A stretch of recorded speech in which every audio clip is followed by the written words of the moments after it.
शर्मिला पवार याही मतदानासाठी बाहेर पडल्या, त्यांच्याशी संवाद साधलाय आमच्या प्रतिनिधींनी, ऐकूया. निवडणुकीसाठी मतदानाला सुरुवात झालेली आहे. आपल्या बरोबर शर्मिला वहिनी पवार आहेत. वहिनी, आज तुम्ही मतदान केलंय, कसा उत्साह आहे? उत्साह तुम्हाला दिसतोय बूथवरती सकाळपासूनच लोक आलेली आहेत आणि मतदान चांगल्या पद्धतीचंच होणार आहे याची मला 100% खात्री वाटते.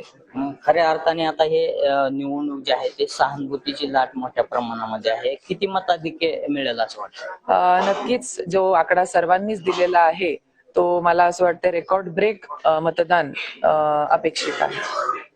खऱ्या अर्थाने आता या निवडणुकीमध्ये जवळपास सुनित्रा वहिनी यांच्या विरोधामध्ये 22 उमेदवार रिंगणात आहेत. खरं तर ही निवडणूक बिनविरोध होण्यासाठी अनेक प्रयत्न झाले, मात्र जे उमेदवार उभे आहेत त्यांनी ह्या उमेदवारांनी प्रचार केलेला नाही या ठिकाणी.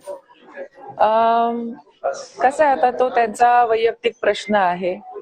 कदाचित त्यांचा मुक पाठिंबा असेल न प्रचार करून, त्यांना पण वाटत असेल की दादांना ही एक श्रद्धांजली आदरांजली आपण वाहिली पाहिजे आणि शेवटी लोकशाही आहे त्यामुळे त्याच्या ती जिवंत ठेवणं पण तेवढंच गरजेचं आहे. तर या होत्या शर्मिला पवार यांनी देखील सांगितलेलं आहे की या बारामतीच्या पोटनिवडणुकीमध्ये सुनित्रा पवार यांना मोठं मताधिक्य मिळेल असा दावा त्यांनी केलेला आहे. नवनाथ बोरकर, जय महाराष्ट्र न्यूज, काटेवाडी, बारामती.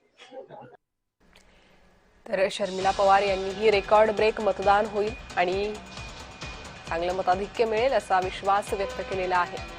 पवार कुटुंबीय बारामतीत मतदानासाठी बाहेर पडलेला आहे. काटेवाडीत सुनेत्रा पवार यांनी मतदान केलंय. सुप्रिया सुळे यांनीही बारामतीत मतदान केलं, त्यांनीही माध्यमांशी संवाद साधलेला आहे.